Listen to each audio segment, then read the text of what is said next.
আসসালামু আলাইকুম। আশা করি সবাই ভালো আছেন। আজকে অষ্টম শ্রেণীর গণিত বিষয়ের আমরা অনুশীলনী 2.1 নিয়ে কাজ করব।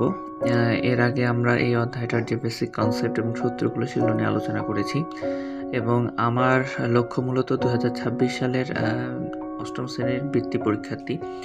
আমার ইচ্ছা আছে অধ্যায়ের মানে বইয়ের প্রথম অধ্যায় থেকে শুরু করে শেষ অধ্যায়ের প্রত্যেকটা অঙ্ক এভাবে আমি ভিডিও আকারে দিয়ে যাব। আশা করি আপনারা মনোযোগের সাথে সেটা দেখার চেষ্টা করবেন এবং উপকৃত হবেন ইনশাল্লাহ। এখন আজকে শুরু করছি 2.1-এর 4 নম্বর অঙ্ক দিয়ে এবং যেগুলো অঙ্ক একই রকম সেগুলো বলে দেওয়া হবে এবং বাড়ির কাজ দেওয়া হবে। 4 নম্বর অঙ্কটি হলো বার্ষিক মুনাফার হার 10.50 টাকা হলে 2000 টাকার 5 বছরের মুনাফা কত হবে। এখন আমরা দেওয়া আছে লিখব মুনাফার হার আর ইজ ইকুয়াল টু, আমরা আগেই বলেছি রেট অফ ইন্টারেস্ট বা আর ইকুয়াল টু 10.50% এবং এটা আমরা প্রথম ভিডিওতে বলে দেওয়া হয়েছে যে যদি আমি কোনো পার্সেন্টেজটাকে হারটাকে পার্সেন্টেজে পরিণত করতে চাই সেটা হবে সেই হারের হারটাকে 100 দ্বারা ভাগ দিতে হবে এবং সেটা হারের মান হয়ে যাবে। ঠিক আছে, পার্সেন্টেজ থেকে যেটা হারে রূপান্তর করতে চাই। এবং আসল হচ্ছে পি ইজ ইকুয়াল টু 2000 টাকা। এখানে এন আসছে, এন মানে সময় 5 বছর এবং মুনাফা আমাকে বের করতে বলছে যে আই ইজ ইকুয়াল টু কত। আমরা জানি সরল মুনাফার ক্ষেত্রে I is equal to P R N.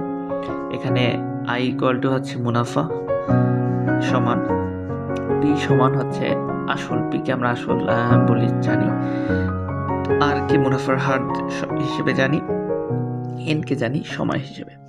এবং এখানে আমরা আই এর মানটা বের করব। আমরা আসল ভালো করে জানি যে আসল সমান 2000 টাকা, সেটাকে 2000 টাকা লেখা হয়েছে এবং হারটা আমরা বের করে নিয়েছি, পার্সেন্টেজ থেকে হারটা বের করে নিয়েছি, সেটা এখানে বসিয়ে দিয়েছি এবং বসিয়ে দেওয়ার পরে তার সাথে সময় পেয়েছি আমরা 5 বছর, সেখানে দিয়েছি এবং এটা ক্যালকুলেশন করে এত আসছে। আর আরেকটা কথা যে এই যে 10.50 ভাগ 100 এটা হচ্ছে পার্সেন্টেজের জন্য আমরা 100 নিচে নিয়েছি। আর আরেকটা 100 হয়েছে আমরা যখন দশমিক তুলে দেব, সেই দশমিক তুলে দেওয়ার সময় এই যে দশমিকের পরে যে কয়টা সংখ্যা থাকবে সেই কয়টা শূন্য হবে 1-এর পরে এবং এভাবেই আমরা হারটা বের করে এভাবে ক্যালকুলেশন করেছি এবং ক্যালকুলেশন করে আমরা মুনাফা পেয়েছি 1050 টাকা।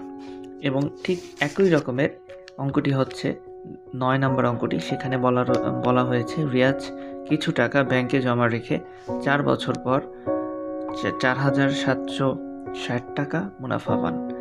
ব্যাংকের বার্ষিক মুনাফার হার 8.50 টাকা হলে তিনি ব্যাংকে কত টাকা জমা রেখেছিলেন। এখানে আমরা দেখছি যে এনের মান বা বছর সংখ্যা সময় দেওয়া হয়েছে এবং এখানে আই মানে ইন্টারেস্ট বা মুনাফার পরিমাণটা দেওয়া হয়েছে এবং হারটা দেওয়া হয়েছে, হার অর্থাৎ আর। তাহলে এখানে আমাকে বলেছে যে কত টাকা, অর্থাৎ দ্যাট মিনস হচ্ছে এখানে মূলধনটা বের করতে হবে। ঠিক আছে, মানে পিটা বের করতে হবে। তাহলে আমরা I equal to P R N সূত্র দিয়ে সেখান থেকে আমরা পিটা বের করব। এটাই তো, এটা বাড়ির কাজ রইল এবং আগামী ভিডিওতে এটা সমাধান দেওয়া হবে। ধন্যবাদ। আমরা আগামীতে দশম শ্রেণীর জন্য, নবম দশম শ্রেণীর জন্য পুরো বই কমপ্লিটের একটা ভিডিও সিরিজ বের করব ইনশাল্লাহ। সবাই পাশে থাকবেন। ধন্যবাদ।